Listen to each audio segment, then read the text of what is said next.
Now we're going to look at how we make ourselves do the business of sitting down and getting it written. Writing is basically the application of bum to chair and fingers to keyboard. This is actually the biggest problem in any field of art, getting your ass onto the chair. But I'm going to talk to you a bit about how I do it and the importance of what I would call bloody-mindedness or persistence. And so part of this is just knowing that this is part of the process and giving yourself the faith in the story that's going to keep propelling you forwards through it. And that's how you get your book started. And more importantly, that's how you get your book finished. And what I do, here's a tip for you, is try and end your previous day's work in the middle of a sentence so that the next day you come straight back to it and you don't even have to think about what am I going to write today? You can just finish your sentence and keep going.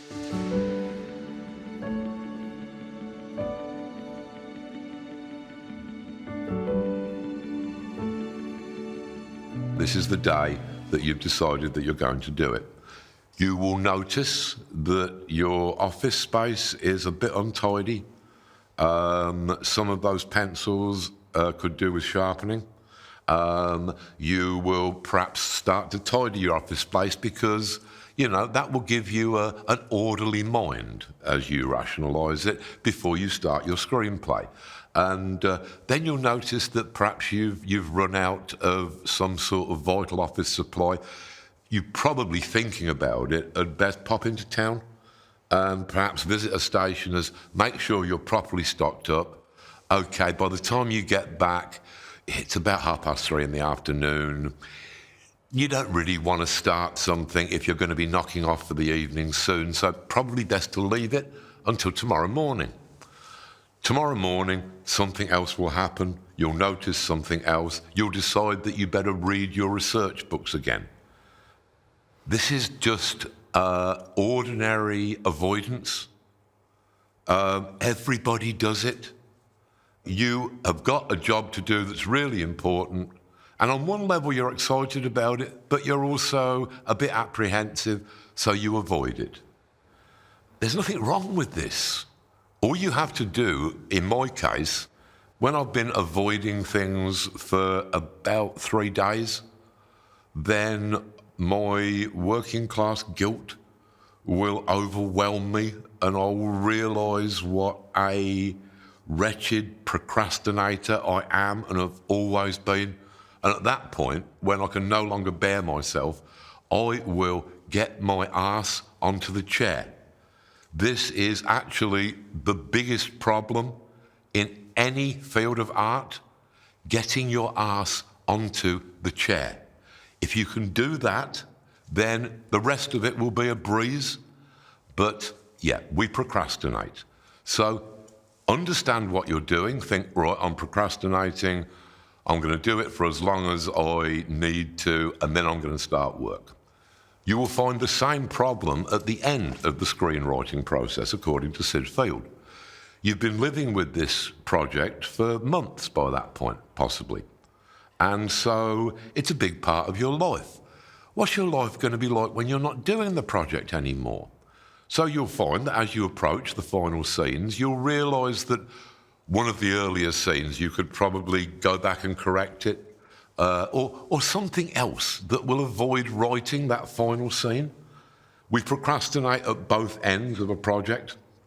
Just know what you're doing, know that you're procrastinating, and then get over it.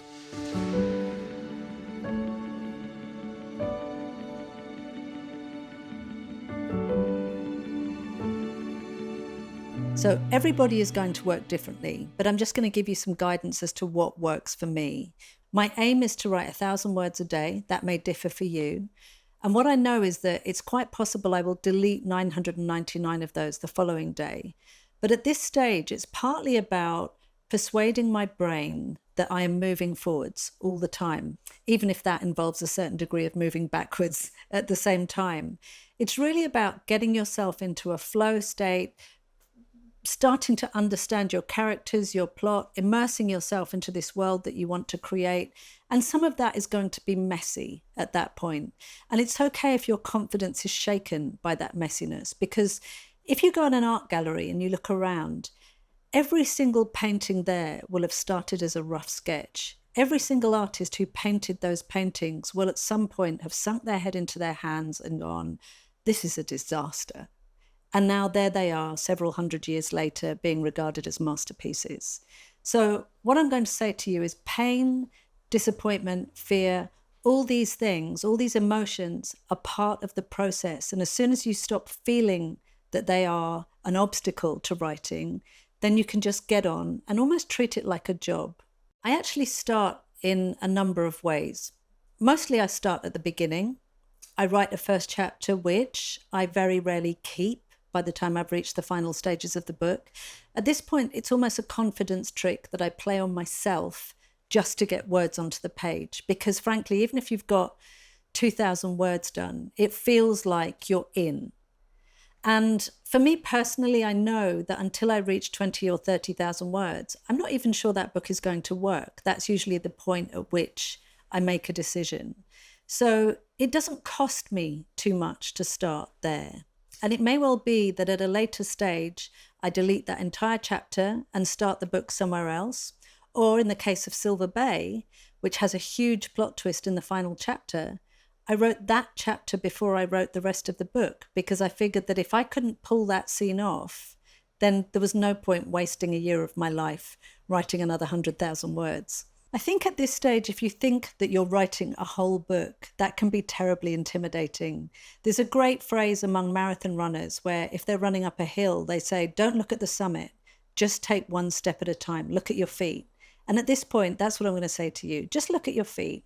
Tell yourself you're going to write 1,000 words. Make it achievable. Maybe that's 500, whatever works for you at this stage. But don't panic about any of it. If you feel like the general direction is good, just keep going, because at this point, what my aim is to get my brain into this book, to be thinking, even if it's subconsciously throughout the rest of the day, about what needs to be done, about what story ideas might be popping into my head, about what my character might be doing or how they might react to another scene.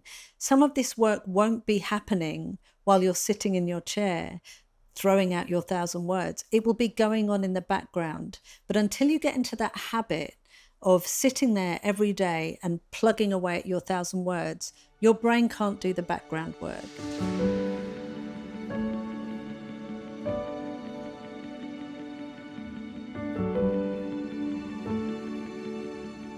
But I must admit that I have suffered from writer's block in the past. I've suffered twice, and once it was really bad.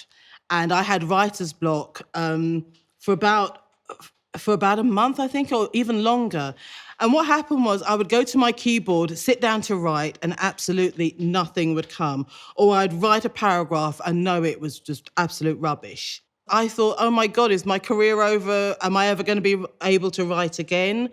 And I did this for like 2-3 weeks where I'd sit at the computer and nothing would come. And I'd sit down at 9 o'clock, which is when I start, and at 4 or 5 o'clock, I'd still have written absolutely nothing.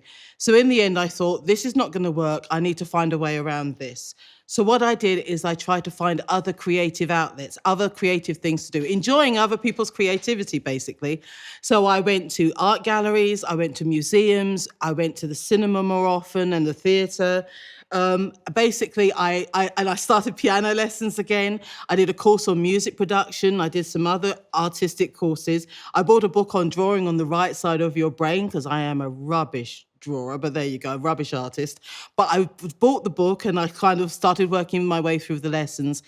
Anything to ignite the creative spark within me again. So, I did this for a while, and then some ideas started coming to me, but I didn't want to push it because I didn't want to sit at my computer and have nothing come. And what happened was, rather than sitting down to try and write a story, I thought, okay, let me try and write something different.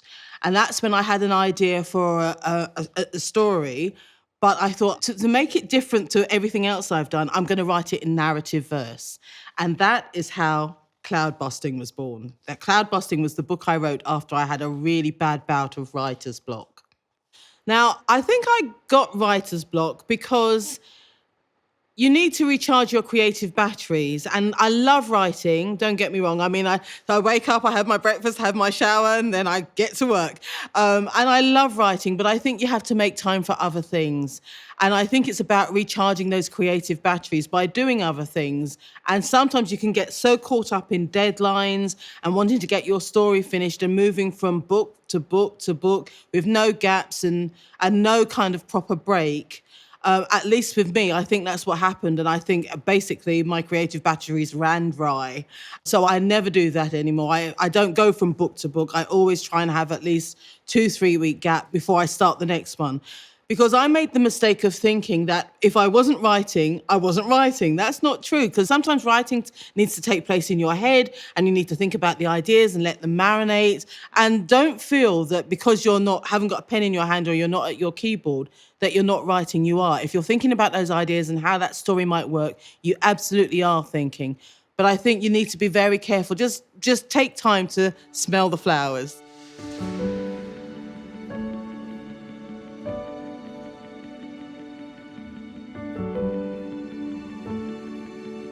Just think of this as getting going, right? It's not going to be perfect. It may bear very little resemblance to what you eventually want, but until you've got some words in the page, you can't do anything. You can't do anything with a blank page. So this is your training ground, your start, you're jumping into the swimming pool. These will not be the lines that end up when you write the words "the end" at the end of your book.